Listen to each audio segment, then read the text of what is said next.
Salut et bienvenue dans Cultura. Dans ce podcast, vous allez entendre Célia Jeanneret, juriste de formation et avec une vraie volonté d'aider à lutter contre la traite humaine. En fait, elle travaille dans une association qui s'appelle Perla, une organisation qui aide en particulier les femmes à sortir du trafic d'êtres humains. Aussi, ce podcast il a été enregistré en juillet 2024 au Metanoia Festival dans le cadre d'un atelier en public. Donc rapidement, le Metanoia Festival, ça se déroule chaque année en Valais à Saint-Maurice. Et puis, c'est un événement où il y a une volonté de rassembler les chrétiens de plusieurs confessions et d'œuvrer pour l'unité de l'Église, avec un grand E. Et du coup, j'ai été invité dans le cadre de Cultura à organiser des ateliers là-bas. Et du coup, j'en ai profité pour les enregistrer et faire des podcasts. Et du coup, là, vous pouvez profiter de cette session au Metanoia. Voilà, bonne écoute. Bonjour Célia, je suis vraiment très content que tu sois là aujourd'hui avec nous. Et est-ce que tu es bien arrivé au festival déjà ? Oui, ouais, je suis venue même avec des Neuchâtelois. Donc, merci aux 3 personnes qui m'ont fait aussi le trajet avec moi. C'était hyper chouette. Merci pour votre accueil. C'est tellement cool d'arriver juste ici dans ce festival. Grand en plus, en Valais, et il fait beau. Donc, si j'ai bien compris, ça n'a pas toujours été le cas. Mais nous, on arrive avec le soleil, donc c'est une belle arrivée, oui. On t'a invité pour parler d'un sujet spécifique. On va en parler juste après. Mais est-ce que tu pourrais te présenter en quelques minutes qui tu es, d'où tu viens, qu'est-ce qu'il y a sur ton cœur ? Yes. Donc bon, ça a été dit, moi je m'appelle Célia, j'ai 27 ans. J'ai pas toujours grandi dans la foi. Je me suis convertie à l'âge de 18 ans à travers un groupe de jeunes qui s'appelait Alive. Et en fait, j'ai toujours vécu un peu dans une famille où c'était rempli d'amour, où il y avait beaucoup de discussions très très riches, mais ma maman n'a pas du tout grandi dans une famille pareille. Elle a été une enfant violentée, battue, et moi elle m'a tellement donné d'amour que quand j'ai appris un peu son témoignage, je me suis posé beaucoup de questions et j'avais envie en fait un peu de défendre les personnes qui peuvent vivre des situations de violence, d'abus, que ce soit les mineurs ou les femmes. Donc j'ai toujours quand même eu un peu à cœur défendre en fait un peu les droits des personnes qui en ont. Et c'est pour ça que j'ai décidé de faire du droit. Je suis allée à l'université de Neuchâtel où j'ai fait du coup 5 ans. Je suis actuellement juriste. Je me suis spécialisée en droit pénal et criminologie parce que j'ai vraiment reçu à cœur le droit des femmes, mais une catégorie un peu spécifique. Il y a maintenant 5, 6... Chaque année, il faut rajouter une année. Il y a 6 ans, on est parti avec une amie, Colline, en Afrique du Sud. On a fait du bénévolat dans une association chrétienne qui luttait contre la traite d'êtres humains. Et en fait, je suis partie là-bas. Je connaissais honnêtement pas forcément ce que c'était. J'avais jamais eu de contact avec des victimes. J'avais jamais vraiment réalisé l'ampleur de ce fléau et ce crime vraiment horrible que c'était. Et ça a été tellement impressionnant.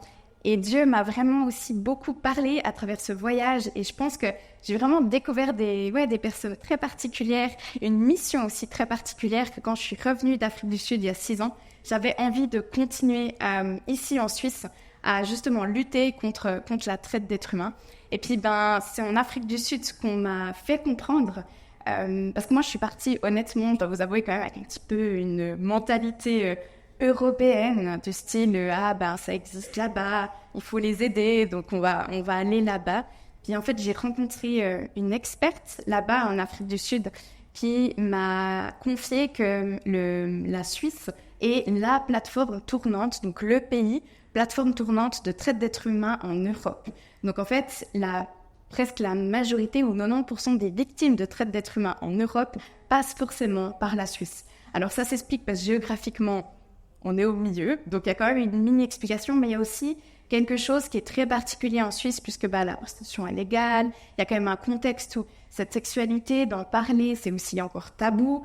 Mais moi, quand je parle de la traite d'êtres humains, de l'exploitation, que ce soit sexuelle ou de la force du travail, il y a beaucoup de personnes qui comprennent pas ce que c'est. D'ailleurs, je pense que ce serait une bonne idée aussi de la définir et d'en parler peut-être un peu plus précisément. Mais il y a quand même quelque chose en Suisse qui est très particulier. Et j'étais partie un peu pour aider. Et Dieu m'a ramenée finalement dans mon propre pays en me disant que c'était ici aussi qu'il y avait du travail qu'il fallait faire. Et c'est pour ça que je me suis aussi intéressée à travailler dans une association qui luttait contre la traite. Et actuellement, je travaille à Perla, Donc, c'est une association à Lausanne qui lutte contre la traite d'êtres humains. Donc, on aide des victimes au quotidien à sortir de cette exploitation. Et puis moi, en tant que juriste, je fais tout le côté juridique et l'aide juridique. Et puis, c'est aussi comme ça que j'ai un peu arrivé dans le domaine et que Dieu m'a aussi guidée au travers un peu de cette expérience en Afrique du Sud. Waouh, merci de résumer ton parcours déjà impressionnant juste en quelques minutes. Tu as effectivement rapidement évoqué la définition de traite d'être humain. Pour moi, c'est pas très clair. Il y a premièrement des idées d'esclavagisme qui me viennent en tête, particulièrement sexuelles. Est-ce que c'est juste? Est-ce que c'est trop restreint comme définition? Est-ce que tu arriverais à être un peu plus précise là-dessus? Oui. Alors là, il faut peut-être pendant 2 minutes s'accrocher parce que la juriste en moi est obligée de vous sortir la définition juridique. C'est un petit peu le petit défaut du métier.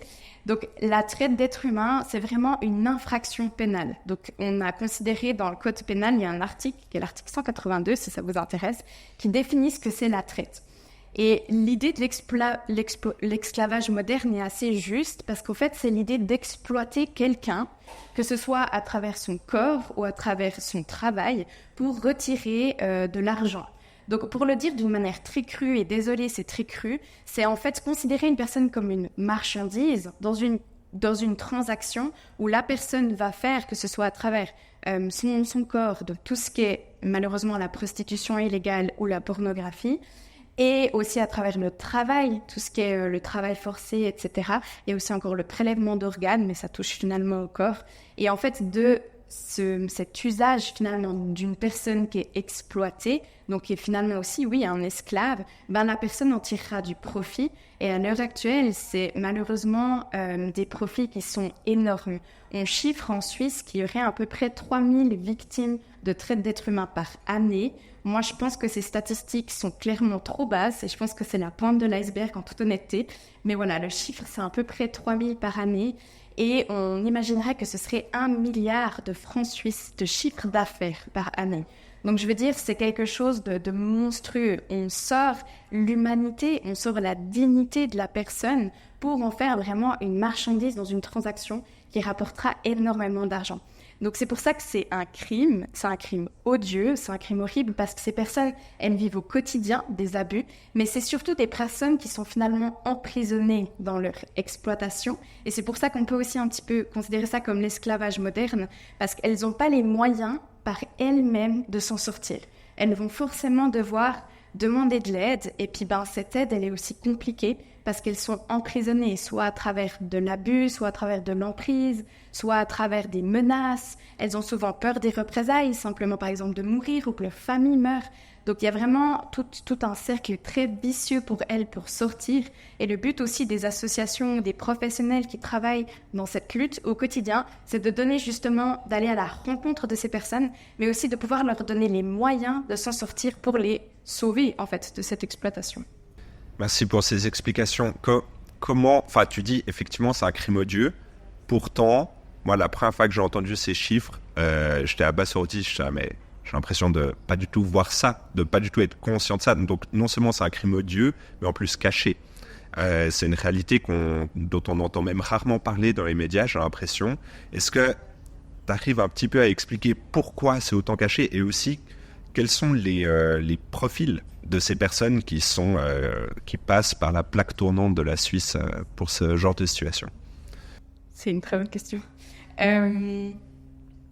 Pourquoi c'est caché? Je pense qu'une des premières explications, c'est malheureusement la légalité de la prostitution. En tant que chrétien et chrétienne, j'aimerais quand même aussi juste vous rendre alerte d'une définition. C'est pas parce que quelque chose est légal que quelque chose est, est juste. Il faut vraiment un peu différencier. Moi, je suis juriste, j'ai fait des études de droit, on m'a toujours dit il y a des règles, il y a des choses spécifiques à faire, et en guillemets, c'est la justice. Mais c'est pas parce que la prostitution est légale que ce qui se passe, c'est juste. Et je pense que des fois, en ayant justement cette foi chrétienne de ce Dieu dans la Bible, qui est le seul qui peut nous dire cette justice, parce que c'est celui qui a créé la justice, c'est celui qui a le vrai attribut de cette justice, c'est celui qui peut nous montrer ce qui est juste et ce qui est peut-être juste aux yeux des humains. Et je pense que malheureusement, la légalité de la prostitution cache justement se nie de traite d'être humain. Le problème, c'est que c'est tabou parce qu'il y a toujours un peu, moi qui travaille sur le terrain, je vois qu'il y a quand même toujours un peu de conversation.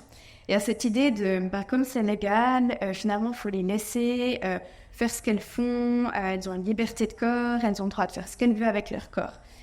Mais dans un sens, ce milieu, il est rempli de trafiquants et de personnes qui vont les exploiter. Moi, je pense que maintenant, ça va faire plus de 6 ans que je fais à la fois du bénévolat, mais que je suis aussi professionnelle. Donc, ça fait 2 ans, 1 an et demi que je suis professionnelle dans le domaine. Et je dois vous avouer que je pense que j'ai vu plus de 600 femmes différentes et je n'en ai encore jamais rencontré une seule volontaire de A à Z. Ça veut dire que même si elles ont été volontaires pour commencer ce travail, à un moment donné, elles ont fait confiance à la mauvaise personne, où il y avait un exploitant de salon, où il y avait quelque chose, et elles se sont fait trafiquer, elles se sont fait exploiter. Que ce soit au début, au milieu ou à la fin, c'est vraiment un monde qui est rempli de quelque chose qui est pas juste, qui est vraiment abusif, qui est vraiment beaucoup de violence. Donc, mais c'est un monde caché, parce que dans un certain sens, les personnes se disent... c'est légal, donc finalement, si c'est légal, il y a eu l'accord de l'État. S'il y a eu l'accord de l'État, voilà, je peux rien y faire puisque l'État a checké. Or, tu me posais aussi la question des profils des personnes. Les personnes qui viennent se prostituer, souvent en Suisse, viennent de pays européens ou à l'extérieur encore de pays du monde. Et ils ont des autorisations de pouvoir exercer cette activité en Suisse. Mais en fait, ces autorisations, elles sont faites par des associations ou par l'État. Mais il n'y a pas de question. Il n'y a pas de question pourquoi est-ce que tu viens, pourquoi est-ce que tu fais ce travail, etc. Justement, c'est considéré comme un travail, comme un autre. Donc, elles peuvent venir, elles peuvent poser ces questions.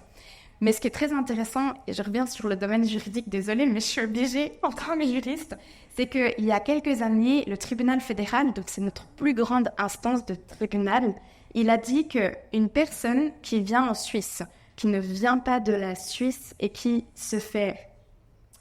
qui vient pour travailler et qui va se faire exploiter dans sa vulnérabilité, peut être considérée comme victime de traite d'être humain. Et c'est très intéressant parce que la vulnérabilité de ces personnes, nous, on la voit au quotidien.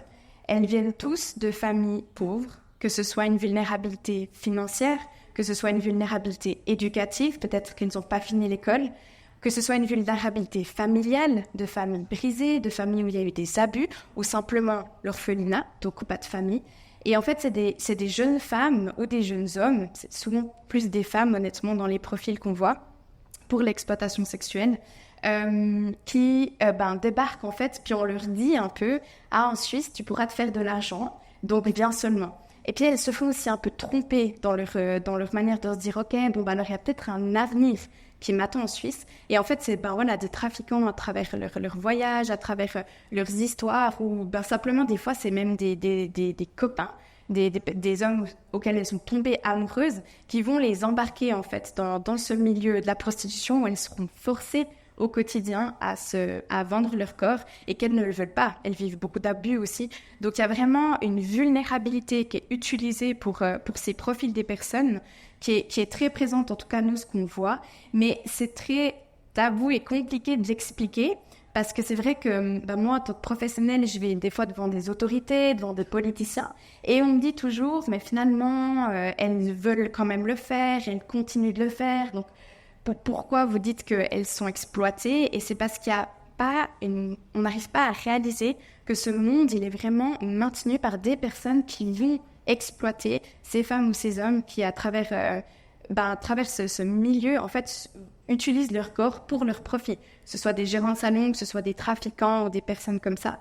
Après, pour l'exploitation de la force du travail en Suisse, je veux dire, c'est drôle parce que la Suisse a mis une énorme valeur sur le travail. Généralement, la première question qu'on pose à quelqu'un quand on ne connaît pas, c'est « Ah, tu fais quoi dans la vie ?» Donc, on a un peu ce travail qui, entre guillemets, aussi est une définition un peu de qui on est. Et pourtant, en Suisse, on ne va jamais parler de salaire, on ne va jamais parler de conditions de travail avec peut-être tout le monde. On ira plutôt vers justement des professionnels pour demander est-ce que c'est bien juste ce que je vis ou qu'est-ce que je peux faire, etc. Donc, il y a aussi un petit peu peut-être un biais de ce point de vue-là. Et puis, c'est vrai que l'exploitation du travail en Suisse, elle est très peu connue. c'est hyper intéressant. Il y a une statistique qui disait qu'il n'y avait que 1% de victimes en Suisse, alors qu'on sait qu'à peu près dans toutes les ambassades à Genève, il y a de l'exploitation du travail. Donc, à un moment donné, ce 1%, il est pas concret, c'est pas possible. Et nous, on le voit sur le terrain. Et c'est surtout, ça, c'est plutôt les États en dehors de l'Europe qui, quand ils viennent en Suisse, ils n'ont pas de papier, donc ils vont accepter malheureusement un peu les premières conditions qui s'imposent. Et puis, ce sera souvent d'exploitation, des personnes qui, en fait, on va les loger, par exemple, dans le restaurant. Et puis, ils vont se dire, on me loge, donc je peux pas demander un salaire parce que finalement, on me donne une contrepartie. Puis, en fait, on les exploite 24 heures sur 24 ou ce genre de choses. Donc, il y a aussi quelque chose qui est très tabou derrière l'exploitation. Et j'aime bien parce que c'est toi-même qui as utilisé le mot esclavage moderne. Mais ça aussi, c'est un mot qui est très tabou. En tout cas, moi, quand je parle de l'esclavage moderne, je sens qu'à travers aussi l'histoire, un petit peu, parce que quand on parle d'esclavage, c'est fort. Mais c'est vraiment un esclavage moderne. C'est vraiment des personnes qu'on peut côtoyer au quotidien, qu'on n'imagine pas à quel point elles sont exploitées. Il y a une vraie souffrance derrière. Donc, les profils, ils sont très différents, mais c'est souvent quand même des jeunes femmes, honnêtement, pour l'exploitation sexuelle, ou l'inverse, des jeunes hommes pour la force de travail. Et ce sera souvent des personnes qui sont très vulnérables. Donc, ça veut dire qu'ils, finalement, n'ont pas de plan B. Donc, il n'y a pas de famille, il n'y a pas d'amis, ne parlent pas la langue, ne peuvent pas comprendre l'entourage, n'ont pas d'autres revenus, n'ont pas de fortune. Donc, il y a une exploitation aussi de cette vulnérabilité et ces trafiquants savent exactement comment l'exploiter. Ouais, c'est ça. Et ça, il crée une complexité aussi pour masquer le truc. Et puis, apparemment, comme tu l'expliques, la loi sur le travail laisse assez de nuances, on va dire, pour profiter de ces failles. Donc, merci déjà d'avoir dressé un portrait, on va dire, un peu général, mais justement, tu as aussi dit que ça occupe ton quotidien, tu travailles dans une association, tu as aussi rencontré plusieurs personnes forcément qui ont été exploitées, ou peut-être qui ont aussi profité de ça. Je ne sais pas si tu as déjà rencontré des exploiteurs, entre guillemets, mais du coup, est-ce que tu arriverais à nous raconter un témoignage, une histoire qui t'a particulièrement touché dernièrement, et dans le contexte de ton travail, aussi nous expliquer un petit peu quelle est l'association dans laquelle tu travailles? Je pense que je peux prendre 2 histoires qui m'ont vraiment, vraiment marquée. La première, elle est, on va dire, au début finalement de cette mission un peu, que Dieu m'a mis à cœur. C'est une femme que j'ai rencontrée en Afrique du Sud avec mon amie Colline. C'était une très jeune femme, vraiment très belle, et elle devait avoir quelque chose comme 27-28 ans quand on l'a rencontrée, et ça faisait plus de 6 ou 7 ans, je me souviens plus à peu près les dates, mais qu'elle avait été prise dans un réseau. Elle avait vraiment une histoire assez particulière. En fait, à l'âge de ses 18-19 ans, son père lui avait dit « Maintenant, il faut que tu trouves un travail ».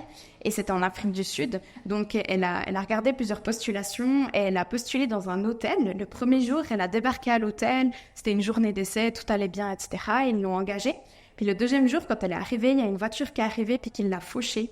Et elle s'est fait prendre en fait dans un réseau et ils l'ont mise dans un salon de prostitution et ils lui ont dit « Maintenant, tu travailles ». Et elle n'a pas compris tout de suite ce qui lui arrivait parce qu'ils avaient souvent dit il y a une certaine somme d'argent, si tu ramènes autant d'argent, t'es libre. Donc il y avait aussi un petit peu finalement cette idée de fausse promesse en disant ça va être un calvaire, mais pourquoi pas arriver à ce montant, puis après je suis libre. Mais le problème c'est que là où il habitait, il y avait des frais, il y avait des choses qui venaient toujours en plus. Tout d'un coup, il y avait de la nourriture à payer, etc. Puis ce montant, il faisait qu'évoluer. Et puis, il n'y avait pas de futur, en fait. Il n'y avait que rester là et puis être exploité, vivre des abus ou des violences, ne rien dire et continuer chaque jour. Et cette jeune femme, je me souviens qu'elle nous a dit, quand tu es dans ce milieu, il n'y a que 3 choix qui t'offrent à toi. Et j'avoue que j'ai toujours, malheureusement, vu que ces 3 choix s'offrent souvent à ces personnes. Le premier, c'est le déni. Ça veut dire de se dire qu'il y a pire ailleurs, que finalement, il y a encore plus d'injustice, qu'elles sont nourries et logées, et que du coup, elles vont continuer comme ça. Et du coup, elles continuent en se disant, il y a peut-être pire, donc pourquoi pas continuer comme ça, et puis elles ferment les yeux. Le deuxième, malheureusement, c'est le suicide, mettre fin à sa vie, parce que finalement, c'est une fin comme une autre. Et le troisième, c'est trouver Dieu. Donc, il y a un énorme espoir au troisième, et c'est ce que nous aussi, on crie, et puis on espère aussi dans les associations de pouvoir vraiment que ce soit ce troisième choix qui s'effectue. Et pour cette jeune fille, c'est ce qui s'est passé en fait. Un soir, elle nous a expliqué qu'elle s'est agenouillée en face de son lit, et elle a crié à Dieu. Elle lui a dit « Seigneur, si tu existes maintenant, tu me libères. Parce que si je ne suis pas libérée demain, ben alors à quoi ça sert de vivre? Puis du coup, elle avait vraiment des pensées suicidaires. Le lendemain matin, elle a eu un client dans une voiture. C'est très rare d'avoir des clients qui sont mobilisés. Et elle a dit que c'était forcé. Ce client a réalisé, il l'a amené à la police. La police l'a pris en charge et la police a appelé une association, A21, qui est venue la chercher, qui l'a secouru, qui l'a aidé. Et ensuite, cette association l'a placée dans notre association. On a fait du bénévolat, Escape Room en Afrique du Sud, pour tout ce qui est restauration, etc., puis avec des professionnels. Donc, cette femme, quand elle a raconté son témoignage, la première chose qu'elle a dit, c'est « Dieu m'a sauvée ». Et en fait, c'était tellement fort de réaliser que finalement, le plus grand espoir, c'est vrai, ce Dieu qui sauve, qui restaure les cœurs brisés, les corps brisés, qui ramène les morts à la vie, parce que c'est comme ça qu'elle l'expliquait. Vraiment, ce Dieu avec un espoir qui est plus que divin, cet espoir qui est vraiment aussi palpable, elle, dans sa situation et puis dans ce qu'elle avait besoin. Et cette femme, la chose qu'elle nous a dite avant qu'on parte en Afrique du Sud, c'est « ne nous oubliez pas », mais c'est impossible d'oublier ce témoignage, c'est impossible d'oublier aussi la foi qu'elle avait et cette assurance de savoir qu'elle a vécu l'injustice, qu'elle a vécu l'horreur, mais c'est plus comme ça qu'elle le décrirait. D'ailleurs, elle le décrit d'une manière tellement particulière et tellement remplie d'espoir qui est assez impressionnante. Et ça, c'est un témoignage qui m'a marqué. Et ce témoignage m'a fait arriver en Suisse en me disant, maintenant dans mon pays, si je sais qu'il existe des personnes, j'ai aussi envie de pouvoir aider ces personnes. Et à l'association Perla, en fait, l'idée, c'est vraiment, on a des bénévoles sur le terrain dans plusieurs cantons, dans une vallée, je crois. En fait, ces personnes font des visites. C'est vrai que nous, on est plus, les bénévoles, c'est plus à travers l'exploitation sexuelle, donc c'est à travers plutôt les salons ou les rues où on sait qu'il existe de la prostitution illégale. Et on a des partenaires qui nous enverront plutôt tout ce qui est l'exploitation du travail, parce qu'à l'heure actuelle, aller sur les chantiers, aller dans les restaurants, c'est encore très mal vu si on n'est pas des professionnels, par exemple, comme des syndicats ou des choses assez qualifiées, genre le SEM, le secrétariat d'État aux migrations ou autres. Donc voilà, on a des personnes en fait qui vont sur le terrain pour nous, qui nous ramènent ces personnes qui ont des indices d'avoir été victimes d'exploitation dans leur histoire. Et l'idée, c'est vraiment de déjà répondre à leurs besoins. La plupart, c'est de l'urgence. Elles n'ont pas de logement. Si elles sortent du jour au lendemain, il y a la peur des représailles. Il y a vraiment aussi de pouvoir prendre déjà la personne, pouvoir l'accompagner sur ce chemin de sortie. Et puis après, il y a tout ce qui est, on a des professionnels, des travailleurs sociaux, on a des psychologues qui vont faire tout un suivi social et psychologique de restauration. Moi, en tant que juriste, c'est de m'occuper de tous les papiers, des permis, qu'elles puissent rester, qu'elles n'aient pas ce stress, justement, de « vous êtes illégal, vous avez été auteur d'une infraction au droit de l'asile, au droit des étrangers, vous êtes illégaux, donc vous devez partir ». Et puis, que vraiment, elles puissent aussi prendre juste un temps où elles peuvent se poser, où elles peuvent réaliser beaucoup de choses, et elles peuvent redémarrer leur vie. Et on fait aussi toute la réinsertion sociale et professionnelle, mais ça, c'est plutôt à l'après, quand elles ont justement pu vivre leur temps de restauration. Puis à Perla, un témoignage qui m'a beaucoup marqué, c'était une jeune fille qui s'était fait marier de force en Tunisie à l'âge de 14 ans. Ouais, 14 ans. Donc le mariage forcé, c'est une infraction en soi, mais en Europe, c'est aussi considéré comme un cas de traite d'être humain, mais en Suisse, c'est une infraction pénale. Et elle a fui ce mariage forcé parce que cet homme était violent. Elle est allée en Belgique où elle s'est fait exploiter à travers la prostitution pendant des années, en tout cas bien 15 ans. Mais elle est tombée amoureuse de son trafiquant. Ils ont eu des histoires extrêmement compliquées. Je pense que vous pouvez vous imaginer à quel point c'est toxique et malsain. Beaucoup de violence, elle était souvent battue et pour elle, c'était en fait l'amour était défini à travers le fait d'être battue et d'être violentée dans une relation d'amour. Donc tous les schémas étaient brisés, tout était retourné en fait. Elle est venue en Suisse se réfugier de ce trafiquant parce qu'elle l'a dénoncé. On l'a rencontrée simplement parce qu'elle nous a envoyé un email où elle nous a dit « J'ai jamais raconté mon histoire, je pense que vous pouvez m'aider, j'aimerais venir vous la raconter ». Donc nous, la première fois, on s'est vraiment assise et cette femme, elle a juste tout sorti. Son témoignage, son histoire, vraiment tout. Ça a été intense. Je dois pas vous cacher que de base, je suis plutôt une madeleine, donc je pleure beaucoup. Et j'ai vraiment, ça a été très compliqué. On n'a pas réussi parce que normalement, au niveau professionnel, on devrait pas pleurer devant ces personnes. Mais là, on n'a pas réussi. C'était juste tellement énorme. C'est la première fois qu'elle libérait la parole, qu'elle disait exactement les mots, etc. Et puis, on a beaucoup aidé cette jeune femme à travers sa restauration. On a eu 2 psychologues qui l'ont vraiment eu à cœur, qui l'ont beaucoup aidée. Elle a eu beaucoup d'espoir de sortir aussi de cette situation. Et puis, elle a vécu en plus après un mariage qui a été un mariage violent parce qu'elle connaissait que ça en fait. Mais à l'heure actuelle, elle est sortie de son réseau, elle est sortie de toutes ces relations toxiques. Elle a compris sa valeur, elle est revenue vraiment avec une valeur. Elle croit en Dieu dans un certain sens, mais elle a vraiment compris, elle a retrouvé cette valeur en fait, cette dignité aussi que tout le monde lui avait perdue sur son chemin depuis ses 14 ans. Et puis, elle ne vit plus en Suisse, mais on a toujours des contacts avec elle. Elle a pu récupérer un de ses enfants sur son parcours de vie, et puis elle va bien. Et finalement, de se dire qu'aussi on a un témoignage où on a pu voir aussi l'après, puis de la restauration en fait, qui prend toujours du temps et qui est peut-être pas forcément complète, mais qui fait partie de ce processus, et ça c'est vraiment magnifique. Et puis ça, je pense, un cadeau que Dieu nous a fait aussi. Waouh, merci beaucoup. Ça me fait penser à tellement de choses aussi, parce que c'est justement invisible, c'est énormément de souffrance, et puis nous en tant que chrétiens, on est appelés à rejoindre les pauvres, les victimes dans leur réalité, au sens large. Et ça, c'est ton travail, c'est ta réalité au quotidien. Et qu'est-ce que tu aurais envie de donner comme recommandation, comme conseil, peut-être à nous qui ne sommes pas dans les mêmes milieux que toi? Comment est-ce que nous, on arrive à être vigilants d'une certaine manière? Comment est-ce qu'on arrive peut-être à aider des personnes qui peuvent se retrouver dans ce genre de situation? Parce que j'imagine, c'est aussi un peu un spectre. Dans ce sens-là, on parle vraiment de trafic de personnes qui sont emprisonnées dedans.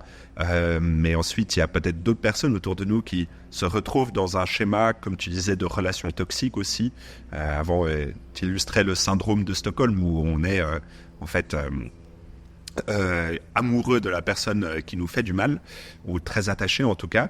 Il n'y a pas forcément besoin d'être dans le trafic pour expérimenter cette réalité-là. Ça peut être dans des couples peut-être normaux qu'on croise au quotidien. Je reformule un petit peu ma question, comment est-ce que tu arrives à nous rendre attentifs à ces réalités? À quoi est-ce qu'on peut faire attention? Et puis comment est-ce qu'on peut être une source d'espoir finalement dans ces contextes-là? C'est hyper intéressant ce que tu disais au début de cette lumière, en fait, ce que Dieu nous demande, ce sel, soyez le sel et la lumière sur cette terre. Et je pense qu'on n'a pas besoin d'être tout le temps professionnel dans ce milieu pour aider. Ça, j'en suis vraiment convaincue. En fait, nous, les professionnels, on aide après. Malheureusement, on aide quand il y a des victimes, on aide finalement après que tout soit commencé. Moi, je crois qu'on a tous un rôle qu'on peut jouer à un certain moment. Et moi, j'ai envie de dire, en amont, il y a plein de choses aussi que, en tant qu'humain, en tant que chrétien, chrétienne, on peut faire. Et peut-être que c'est ça que j'ai un petit peu envie de vous rendre attentif ce matin. Il y a 3 ans, j'ai appris qu'un des plus grands salons de prostitution à La Chaux-de-Fonds était à peu près 15-30 mètres d'un lieu que je côtoyais presque quotidiennement une partie de ma vie. Et j'ai réalisé à quel point, en fait, c'est autour de nous. C'est vraiment quelque chose qui... on est dans ce monde où il y a beaucoup d'exploitation, il y a beaucoup d'abus, il y a cette violence qui est vraiment au quotidien. Et déjà réaliser, en fait, que là où on peut être autour de ces victimes, on peut être vraiment... au quotidien, on peut même peut-être les côtoyer sans le savoir, c'est déjà un peu ouvrir les yeux aussi sur certains signes. Des fois, il y a des personnes qui me disent « Ah, mais comment tu peux reconnaître des signes pour savoir si tout d'un coup, cette personne, elle pourrait être victime ?» Ça peut être une chose. Il y a aussi vraiment toute la question, finalement, de l'offre et de la demande. Parce que, finalement, si on parle de ça comme d'une transaction, s'il y a de l'offre, ça veut dire qu'il y a de la demande. Et l'idée aussi, c'est de pouvoir faire de la prévention pour faire diminuer cette demande. C'est hyper intéressant en fait que ça arrive aujourd'hui, cette interview, parce qu'il y a 2 jours, j'ai rencontré un client qui m'a ouvertement ouvert un peu son cœur et qui m'a expliqué qu'il sait en fait qu'il y a de la violence dans ce milieu, qu'il y a énormément de choses qui ne sont pas OK, mais il est tellement seul qu'il a besoin de juste ces 1 heure de relation avec quelqu'un. Et en fait, j'ai réalisé qu'il y a vraiment aussi tout un monde dans le fait de pouvoir être simplement peut-être des scènes et des lumières, des personnes qui sont autour de nous, qui sont peut-être déjà seules. Il y a aussi, à travers ce que l'on consomme, en guillemets, donc ce que l'on regarde, il y a tout le milieu de la pornographie. J'en ai un peu brièvement dit que ça partait dans la définition. Mais dans la pornographie, il y a énormément de personnes qui sont utilisées à travers ces vidéos, qui sont malheureusement, il y a une statistique qui dirait que 40% des vidéos pornographiques sont des victimes de violences, de viols ou de trafic d'êtres humains.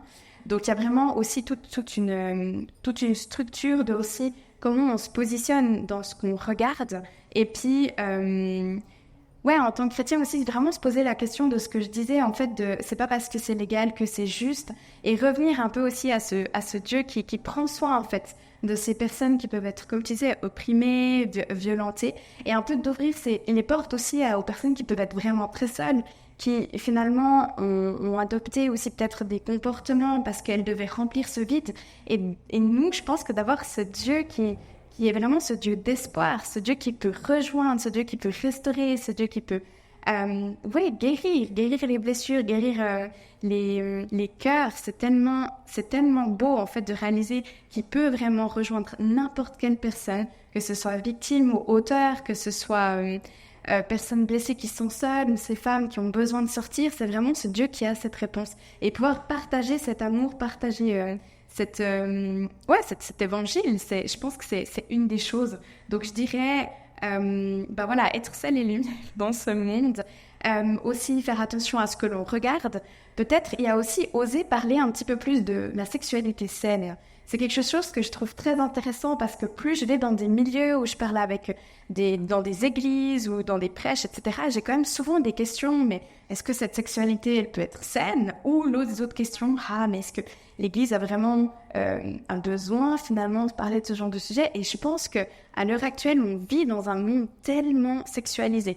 Et si l'Église aussi, on n'ose pas parler de cette sexualité saine qui est abordée dans la Bible à énormément d'endroits, en fait, ça veut dire aussi qu'on va laisser le monde nous dicter un peu aussi notre façon peut-être de voir ou de se comporter.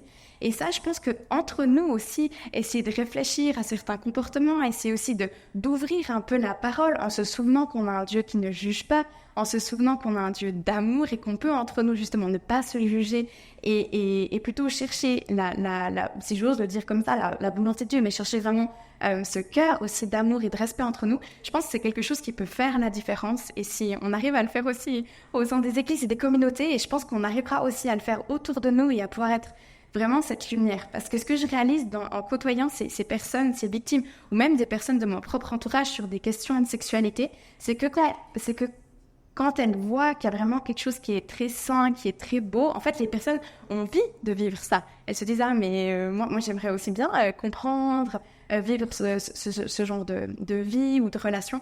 Et je pense que ça peut aussi être oser un peu ouvrir la parole sur cette sexualité saine entre nous, oser être franc, oser être vulnérable, en guillemets, et puis mettre Dieu, en fait, inviter Dieu dans cette discussion. Je pense que ça peut être aussi une bonne idée.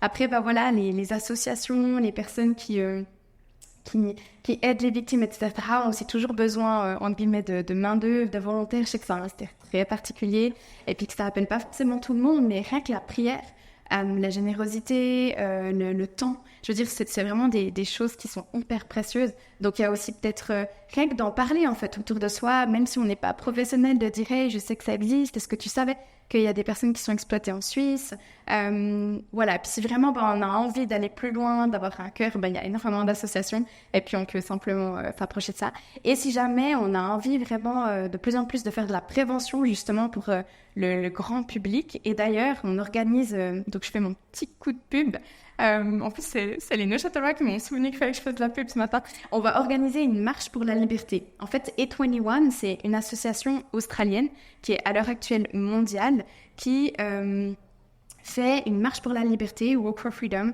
et le même jour, dans le monde entier, normalement à peu près tous les pays sont représentés, il y a des personnes qui décident que c'est un peu une prévention. On marche en l'honneur des victimes de traite. C'est une marche silencieuse parce que les victimes ne peuvent pas parler, elles ne peuvent jamais dire qu'elles sont. Et puis en fait, on marche à la file indienne en noir, en silence, pour vraiment aussi montrer justement cet autre côté de la traite. Et puis on organise ça à Neuchâtel cette année, le 19 octobre. Merci. Le 19 octobre à 10h. Et puis, par exemple, ça, rien que faire partie de campagnes de prévention ou rien que peut-être des fois relayer l'information, ça peut vraiment faire la différence. Parce que l'idée, c'est qu'en fait, les personnes qui sont victimes puissent le voir, mais qu'on puisse aussi sensibiliser les gens à ça existe en Suisse. Il faut arrêter que ce soit tabou pour pouvoir vraiment aider les personnes. Et on peut aider autant les personnes qui peut-être utilisent et ne savent pas quoi faire, mais justement en amenant cet espoir qui sauve, mais les deux côtés. Parce que c'est vraiment, Dieu, c'est un espoir qui sauve, peu importe la situation et les circonstances. Donc je dirais un peu près ça. Merci, c'est déjà très riche. Elle sera là aussi. Après, on a un moment questions-réponses aussi pour aborder ça. Dans ta réponse, avant, tu montrais bien que c'était systémique, cette problématique, et qu'en fait, ça serait systémique aussi au sens comme on l'utilise dans la relation d'aide ou la psychologie, dans le sens que on parle de groupe, on parle de relation entre plusieurs personnes. Et puis, que justement, vous, dans votre association, vous êtes en aval quand c'est trop tard. Et comment est-ce qu'on peut faire en amont? Et tu parlais de la solitude de cet homme que tu as rencontré il y a 2 jours. Et ça me faisait penser à que la solitude concerne particulièrement les hommes aussi. Et je pense que c'est vraiment une plaie aujourd'hui, hein, la solitude. On parle en Suisse d'un tiers des personnes qui se sentent seules. Donc une personne sur 3 en Suisse se sent seule quotidiennement. Et puis, je pense particulièrement les hommes. Une statistique, je suis pas 100% sûr que ce soit les pourcentages justes, mais c'était un livre que je vous recommande, qui s'appelle Of Boys and Men. Il y a uniquement en anglais, mais c'est une étude sociologique de Richard Reeves qui analyse en gros la masculinité, notamment aux États-Unis. Et puis, il disait, en gros, une des statistiques, c'était que les hommes sont, de manière générale, se sentent seuls aussi. Donc, il y avait un immense sondage qui avait été fait. Et puis, on demandait aux personnes vers qui est-ce que vous vous tournez lorsque vous faites face à un gros défi de vie. Et puis, 60% des femmes répondaient vers leur entourage, vers leurs meilleurs amis, etc. Et puis, chez les hommes, c'était que 20%. Donc, c'est-à-dire qu'il y a environ 80% des hommes qui, lorsqu'ils font face à un défi, c'est-à-dire de la frustration, de la colère, un sentiment de solitude, ils savent pas vers quoi se tourner. Et peut-être ils vont chercher ce réconfort, justement, dans la prostitution, dans la pornographie ou autre. Et je crois que c'est important qu'on puisse se rendre compte qu'en fait, Dieu a créé une nature, une réalité, une humanité où tout est lié. Et c'est pas segmenté par silos comme ça, où les choses sont totalement indépendantes les unes des autres. Non. En fait, tout est vraiment lié. Et puis, on a besoin, en fait, les uns les autres, d'être dans des relations saines. Et du coup, en fait, peut-être juste en ayant un groupe d'amis, d'une certaine manière, on sauve peut-être des victimes indirectement du trafic d'êtres humains. Voilà, ça me paraissait important à soulever. Et puis, aussi, donc, on a parlé, en fait, de notre activité, notre influence qu'on peut avoir en tant que chrétien, chrétienne, dans notre action envers le monde, dans notre relation envers le monde, à travers la charité, à travers l'écoute, à travers l'aide. On a parlé brièvement de la Bible, mais la dernière fois que je t'avais entendu, tu as aussi utilisé une histoire de la Bible spécifiquement pour parler d'abus sexuels et pour montrer qu'en fait c'est déjà présent dès la Genèse. C'est pas forcément une réalité qui nous saute aux yeux directement quand on lit la Genèse, mais pourtant ça a bien été intentionnellement mis là. Est-ce que tu pourrais nous rappeler cette histoire et de quoi est-ce qu'on parle et qu'est-ce qu'on peut en retirer pour nous aujourd'hui? En fait, c'est très intéressant. La Bible est riche, hein. C'est assez impressionnant. Plus j'allais, plus je me dis, wow, c'est impressionnant. J'ai eu une question une fois d'une personne qui m'a dit, moi je suis trop sensible, C'est un sujet que, voilà, je veux même pas entendre, je peux rien faire. En fait, je me suis sentie en grande compassion parce que je sais que c'est intense, ça peut réveiller un passif aussi, je veux dire, on ne sait jamais en face de qui on parle, etc. Puis, dans un sens, j'avais vraiment un peu, je me suis dit, mais il doit y avoir quelque chose dans la Bible qui raconte ça. Et en fait, si vous êtes intéressé à lire Genèse 34, qu'on parle de Genèse, le premier livre de la Bible, il y a une histoire un petit peu particulière. En fait, il y a une jeune fille, je crois que ça nous dit exactement à peu près comme ça. Il y a une jeune fille qui marche au bord de la route, puis il y a un homme qui la voit et qui tombe absolument amoureux d'elle. Et puis on nous dit, il va l'attraper, il va la saisir, il va l'emmener chez lui, et puis voilà, il va coucher avec elle, et puis ça va devenir sa femme, et puis commence leur histoire d'amour, leur mariage. Et en fait, en lisant cette histoire, moi, c'est vrai qu'avec mon regard de professionnel dans la traite, je me suis dit, c'est un cas de Loverboy. La méthode Loverboy, c'est une méthode qui arrive à l'heure actuelle à une puissance assez impressionnante. C'est l'idée d'un jeune homme qui va utiliser les faiblesses, on parlait du symptôme de Stockholm, mais c'est un peu ça, la vulnérabilité d'une femme qui va l'attirer, qui va un peu la draguer, finalement elle va tomber amoureuse de lui, ils vont avoir une relation peut-être déjà saine au départ, et ensuite il va l'utiliser parce que il a des dettes, ou après finalement il a besoin d'argent, et puis ça finit finalement dans de l'exploitation sexuelle où elle va devoir se prostituer et vendre son corps pour lui. Et c'est quelque chose qui arrive énormément avec les réseaux sociaux, avec cette idée de connectivité, puis justement d'aller toucher cette solitude que certaines personnes vivent pour dire « Ah, mais moi, je pourrais prendre soin de toi, je suis gentille », puis d'utiliser cette bonne apparence pour en fait après faire quelque chose d'extrêmement horrible qui est la traite. Et je trouvais ça très intéressant que Genèse 34, en fait, c'est... Moi, si je l'analyse du point de vue juridique en reprenant la loi et les indices, c'est exactement ça. Il y a vraiment une personne qui a la volonté d'utiliser quelqu'un qui s'en saisit, qui décide que c'est sa propriété, et puis voilà, il en fait un peu ce qu'il veut. Et ce que je trouve très intéressant, c'est que c'est là depuis le début. On vit dans un monde qui, au côtoie de la violence, on côtoie au quotidien de l'abus, donc aussi de l'exploitation, et on n'est pas en dehors de ce monde-là, on est bien à l'intérieur. Et je trouve ça important aussi de se rappeler que c'est pas... Ouais, on le côtoie et ça veut dire qu'on peut justement faire quelque chose. Peu importe où on en est dans notre réponse et notre action. Des fois, on a l'impression que du coup, on doit absolument devant aller à un professionnel parce qu'il faut ça comme réponse et ça doit être parfait. Non, des fois, je sais pas vous, mais moi, un encouragement, une phrase d'encouragement qui est juste rempli d'amour de Dieu dans une journée où ça va pas, ça peut refaire ta journée. Des fois, tu es là, oh wow, en fait, merci, c'est vrai. Et puis ça m'encourage et je vais continuer. Et des fois, simplement un mot, une présence, comme tu disais, être en groupe d'amis ou passer du temps ensemble, ça peut être des choses qui peuvent tellement faire la différence. Et ce que je trouve intéressant, c'est que cette histoire, elle est dans la Bible. Puis dans la Bible, il y a beaucoup d'histoires à travers Zacharie ou autres de cette justice aussi sociale, de aider justement les opprimés, d'aider ceux qui sont violentés, d'aider ceux qui n'ont pas les droits en fait, parce que finalement dans l'aide à la veuve, l'orphelin et l'étranger, c'est des catégories pour l'époque qui sont très spécifiques parce que c'est des catégories qui en fait n'ont pas vraiment de droits dans la société, parce qu'elles sont considérées comme vulnérables puisque de base, voilà, c'est l'homme qui avait sa famille, donc les orphelins, ils ont plus de parents, donc voilà, c'est des catégories très spécifiques et à l'heure actuelle, une victime, elle rentre dedans, je pense dans ces catégories, et de réaliser qu'on a un Dieu qui a une réponse à cette justice d'une manière sociale, de s'approcher, d'aider, mais l'aide, elle peut être tellement différente, et puis ça peut être toute une aide concrète d'une association, comme des fois une parole d'encouragement qui peut faire réaliser, mais de se dire que si la Bible parle de ces choses, ça veut dire qu'on n'est pas aussi dans notre foi, ou le Dieu aussi qu'on a, il connaît ces circonstances et il a une réponse particulière. Et je pense que ça peut... Ouais, on peut tous être amenés vraiment à pouvoir agir d'une manière différente ou d'une autre.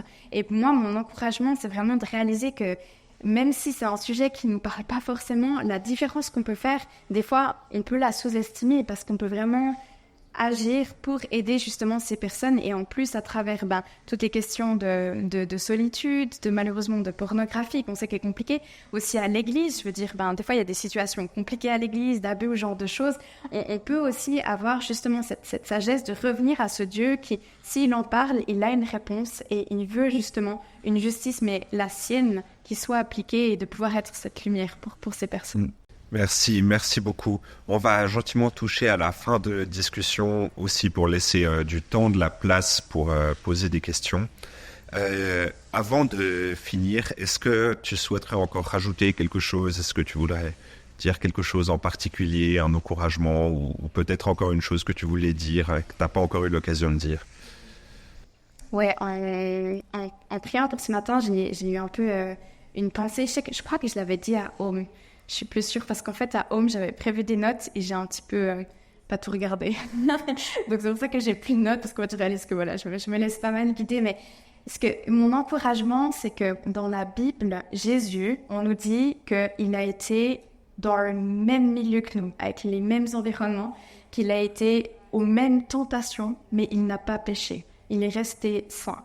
Et moi, ce que je trouve assez intéressant, c'est que si on analyse, ça veut dire que ces tentations sexuelles, elles ont été dans ces circonstances. Finalement, s'il a été tenté comme nous, il peut être tenté, on a une réponse aussi à travers Jésus qui a eu de la sagesse, qui a eu aussi les bonnes phrases. Bon, voilà, il est mi-Dieu, c'est certes, mais quand même mi-homme, avec ce côté... 100% Dieu, 100% homme. Avec ce... Ouais, j'ai vu les...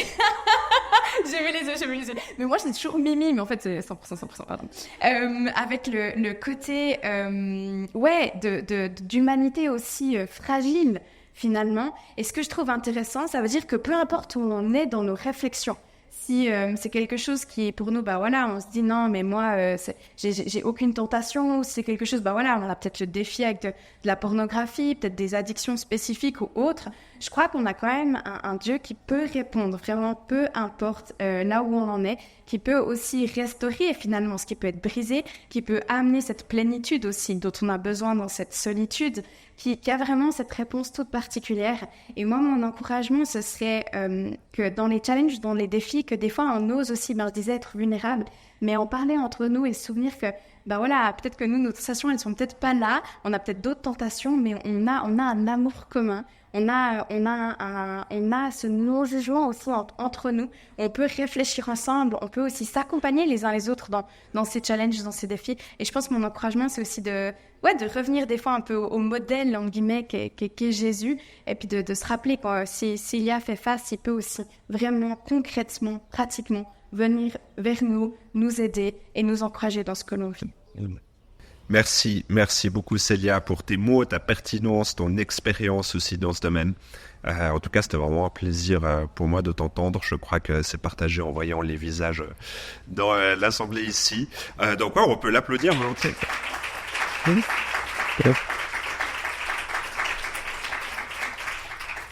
Et puis voilà...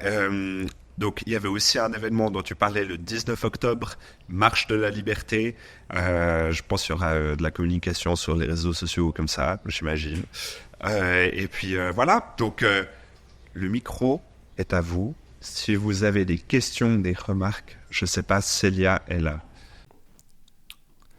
Voilà, donc là, vous avez entendu la première partie, donc vraiment l'atelier que Célia a donné dans le cadre du Métanoïa.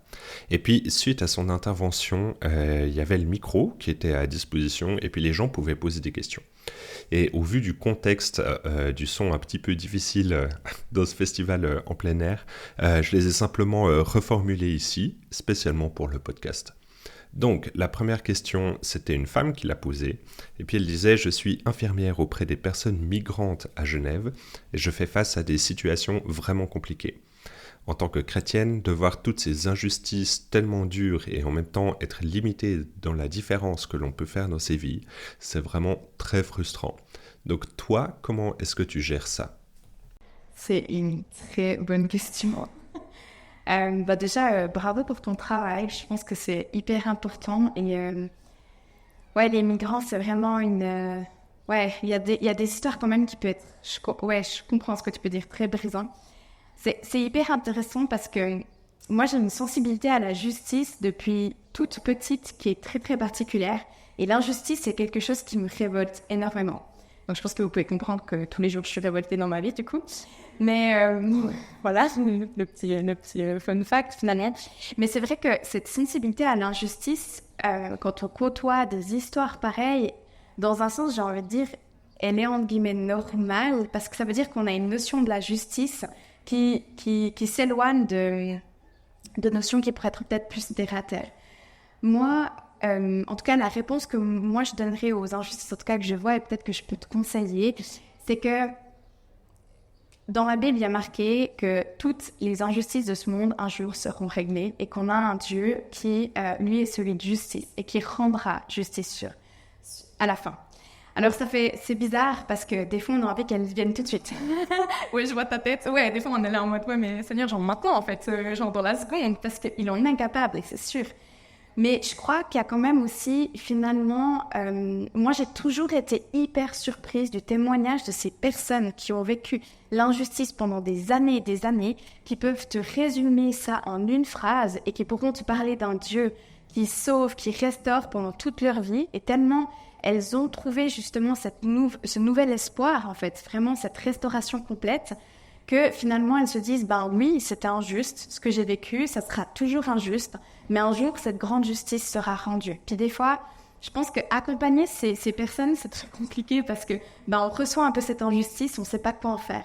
Et je pense que de les remettre dans les mains de Dieu, la seule finalement personne qui peut vraiment faire quelque chose, et aussi de pouvoir peut-être prier dans des situations, si des fois tu vois que tu as des personnes que tu as vraiment à cœur, de prier pour savoir qu'est-ce que tu pourrais dire, qu'est-ce que tu pourrais faire, ou est-ce qu'il y a quelque chose que tu pourrais quand même juste leur rendre, en guillemets, heureux ou heureuse pendant juste un petit temps ou une parole. Et je crois vraiment que pour un témoignage de vie, ça fait vraiment la différence. Je m'explique, l'année passée, j'ai vraiment vécu une année vraiment horrible, honnêtement, de souffrance, mais je me souviendrai toujours des personnes qui ont été là, qui m'ont relevé, qui m'ont aidé, qui m'ont vraiment donné des mots d'encouragement. Et je reçois un peu aussi les personnes que je côtoie me dire, ben finalement, j'ai vécu peut-être ça pendant 13 ans, et ce que je me souviens, c'est les 3 mois ici, avec de la bienveillance, de l'amour, et puis où j'ai simplement pu être moi, j'ai pu dire ce que j'avais à dire. On a pu en fait dire ensemble que c'était injuste, on a pu se tenir entre guillemets la main en disant non, mais ça reste injuste, mais on va essayer d'avancer pour que cette injustice reste derrière et qu'elle puisse pas recommencer. Et je pense que ce serait une partie de réponse. Après, je sais pas si ça te répond, si tu dis oh non, c'est toujours injuste, mais je crois vraiment que l'injustice, on la porte plus ou moins différemment dans notre vie. Il y a des personnes qui sont des fois un petit peu plus sensibles que d'autres. Moi, je sais que je le suis. Mais c'est vrai que des fois, de me dire, mais je crois en un Dieu qui va un jour résoudre cette justice. Sur le moment, des fois, je reste honnêtement un petit peu frustrée. Mais dans la grande image, non. Parce que je me dis finalement, chacun porte ce qu'il peut porter. Et puis, je sais que ça sert entre les mains de Dieu. Donc voilà. Donc, je sais pas si ça peut t'aider. J'espère. Et du coup, deuxième question. Merci Célia pour ce que tu as apporté et avec ton parcours de vie tellement riche et atypique. Tu as dit notamment avoir rencontré plus de 600 femmes, mais aucune consentante de A à Z. Et en voyant les interviews dont certains à la RTS, on entend des femmes qui sont comblées, qu'elles ont choisi la prostitution parce que c'est un métier et que c'est finalement un métier comme un autre. Et puis, des fois, on a peut-être tendance à oublier qu'il y a un employeur derrière qui regarde aussi la vidéo. C'est comme j'ai rarement entendu un employé de la COP dire à quel point la COP c'est nul, etc. Parce que s'il le dit, il y aura des réelles complications lorsqu'il va revenir à son travail. En fait, à travers ce que tu dis, tu viens de contrecarrer ça et c'est hyper fort. J'aimerais bien plus t'entendre là-dessus. Est-ce que ça veut dire qu'il y a vraiment personne qui est consentant de A à Z? Et si c'est le cas, qu'est-ce que ça veut dire? Est-ce que tu arrives à donner des exemples de témoignages que tu as entendus? Et puis, à quel moment est-ce qu'il y a eu de la manipulation, des mensonges et plus de consentement des personnes qui n'arrivent plus à sortir de ces contextes? C'est une super bonne question. Je pense que ça me fait penser à 2 personnes.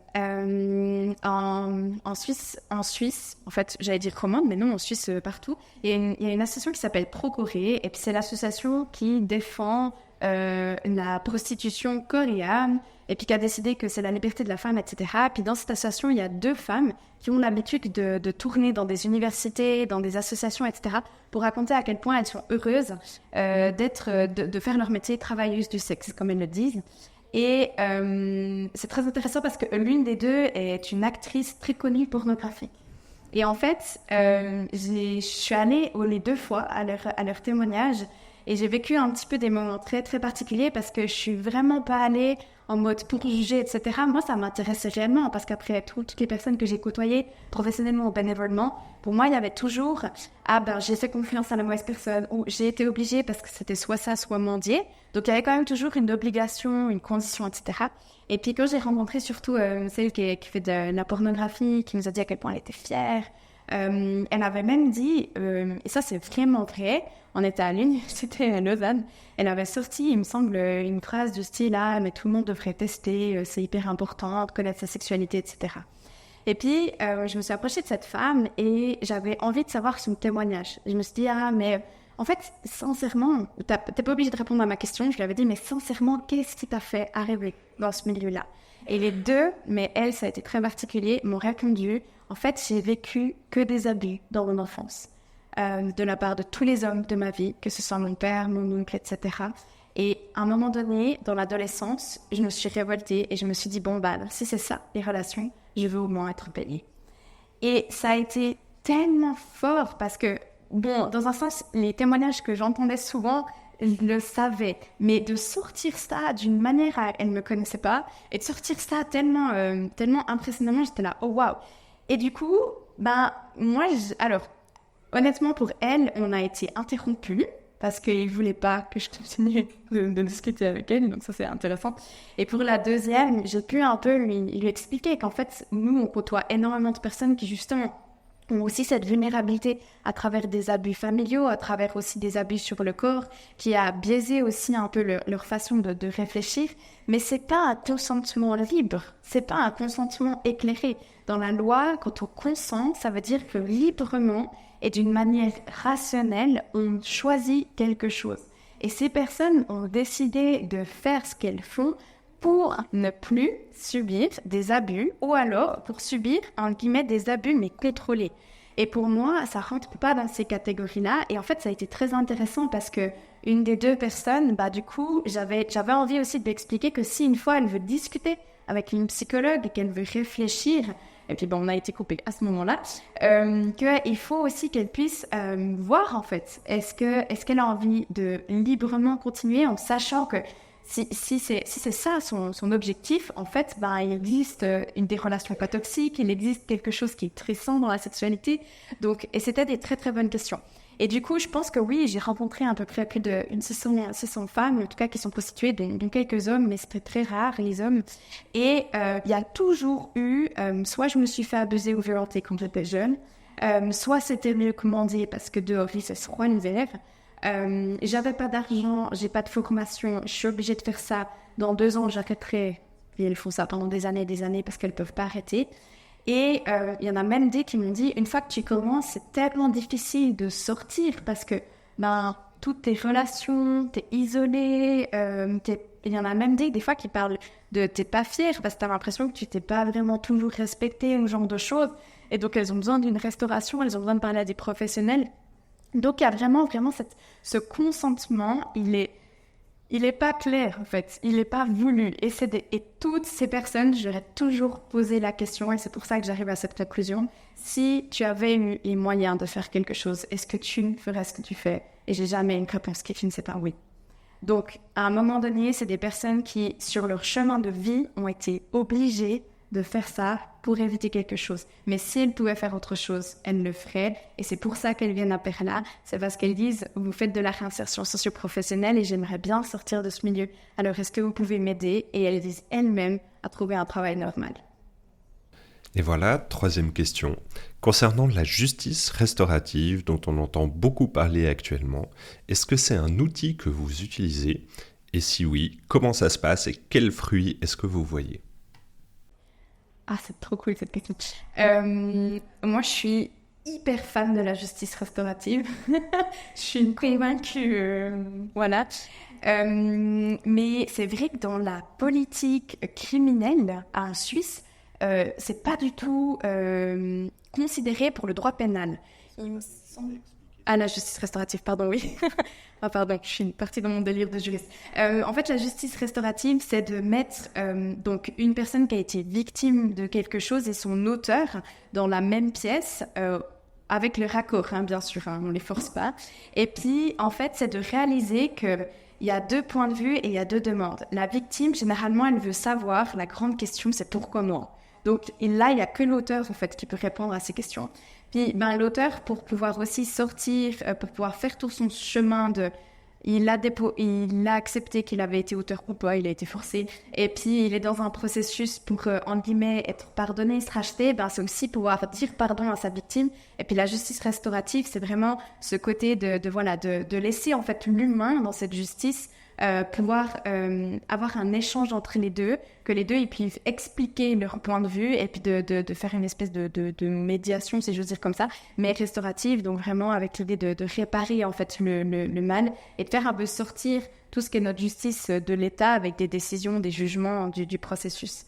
Et il me semble, si je dis pas de bêtises, que pour les mineurs, en droit pénal, il y a souvent l'idée de médiation, de justice restaurative qui peut être faite. Mais vraiment, avec les adultes, à l'heure actuelle, c'est tu vas au tribunal, il y a un jugement, tu fais de la prison ou pas, et puis il n'y a plus rien après. Donc, en Suisse, c'est pas encore très très bien vu. Les premières études européennes, il me semble, elles sont en France et en Belgique, by the way. Mais ça, il y a de plus en plus, et je pense qu'il faut que ça vienne. Parce qu'en fait, on réalise que en droit pénal, notre droit, il est fait avec un État, donc la Suisse, qui a décidé d'une liste d'infractions. Mais en fait, c'est un peu l'État qui s'offusque que quelqu'un n'ait pas respecté une infraction. Puis la victime, elle n'est pas du tout dans le processus. Moi, j'ai accompagné énormément de victimes devant le procureur. Alors, elle doit avoir le témoignage, donc elle lui pose des questions, des fois horribles. Je suis désolée, parce que des fois, c'est pas humain. Ok, moi, j'avais pas envie de répondre à cette question. Et elle est à côté, elle suit le processus, mais c'est l'État qui est un peu énervé, qui a eu un auteur, et puis un jugement. Puis la parole de la victime, en aucun cas, elle est entendue.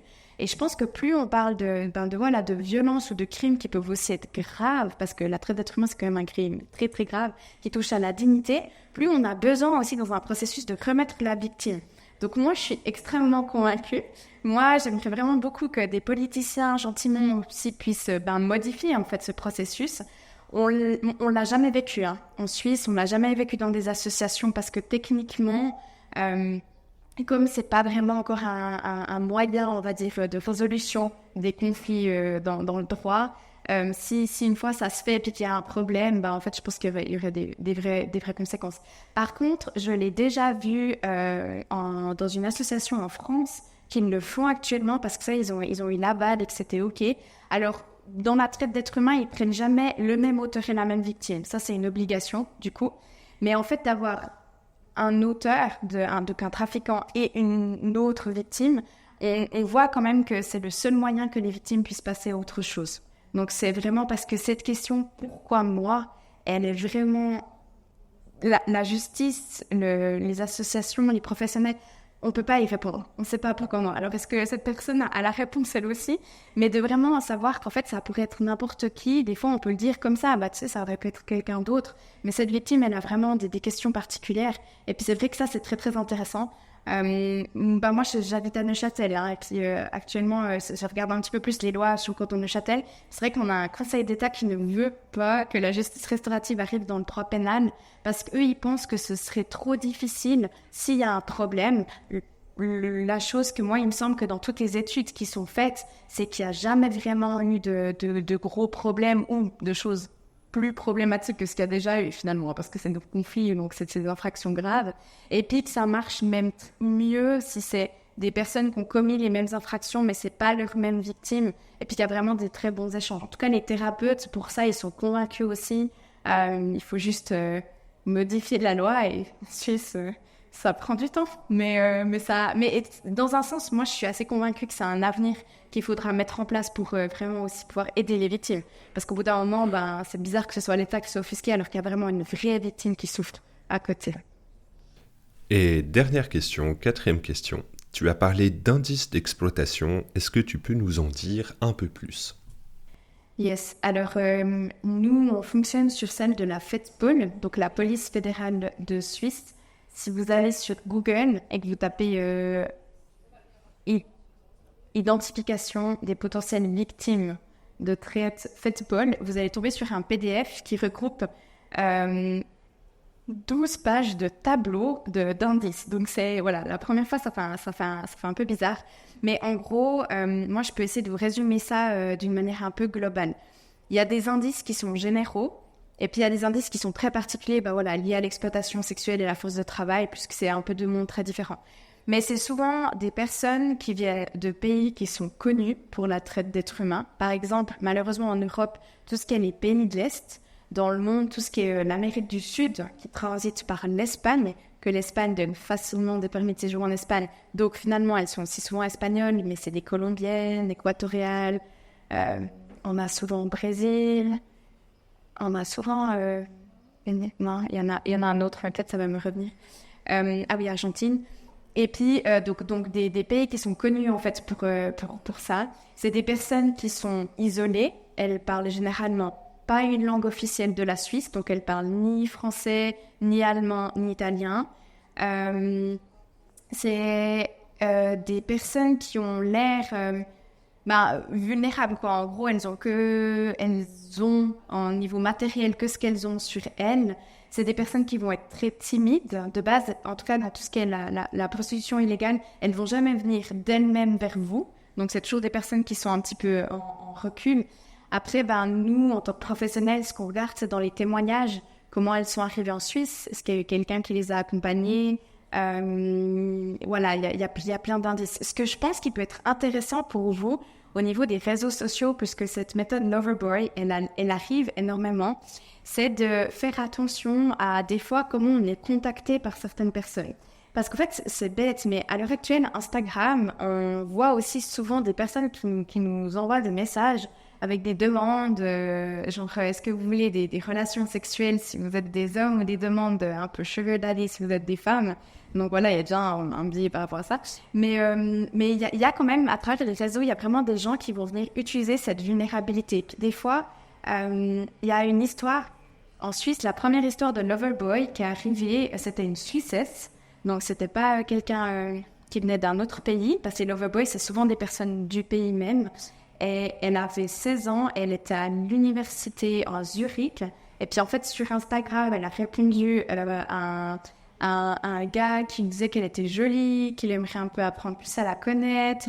Elle disait qu'elle était célibataire. Donc il disait, moi aussi, est-ce qu'on peut se rencontrer? Ils se sont rencontrés plusieurs fois.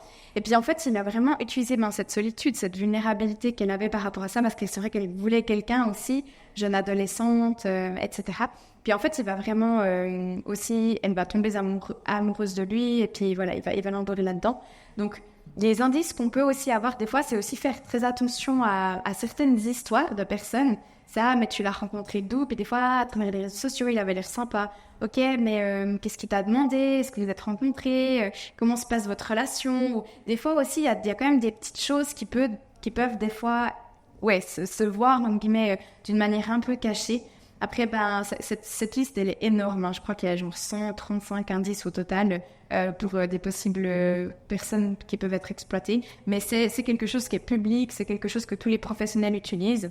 Et puis, honnêtement, si vous pensez une fois côtoyer une personne qui pourrait être une personne exploitée, moi, j'ai envie de vous dire, adressez-vous à une association, téléphonez à quelqu'un. Il y a Acte 212 au niveau fédéral qui a une hotline officielle. Il y a Perla dans le canton de Vaud, il y a Joya dans le canton de Neuchâtel. Il y a des associations qui existent un peu. Si vous tapez traite d'êtres humains, association suisse, où il y a même une liste, je crois. Et puis, n'hésitez pas à poser les questions parce qu'il n'y a jamais de mauvaises questions. Et des fois, mieux vaut aussi essayer de se dire, est-ce que cette personne pourrait tout d'un coup, et puis nous, la rencontrer, et puis réaliser que oui. Parce que c'est aussi un des moyens, je veux dire, la prévention, c'est aussi un des moyens de pouvoir aussi atteindre ces personnes. Donc ça, c'est sûr qu'il ne faut jamais hésiter en tout cas. Voilà, l'épisode touche à sa fin. Merci d'avoir écouté jusqu'ici. Et puis je vous encourage encore à aller faire un tour sur le site de Perla, donc l'association où travaille Célia, mais aussi chercher quelques informations, notamment sur Instagram. Donc Célia, elle parlait de la marche de la liberté, donc cet événement qui vise à sensibiliser à la traite d'êtres humains en Suisse. Et puis, elle en a parlé durant la conférence. Voilà, merci et puis à bientôt pour un nouvel épisode.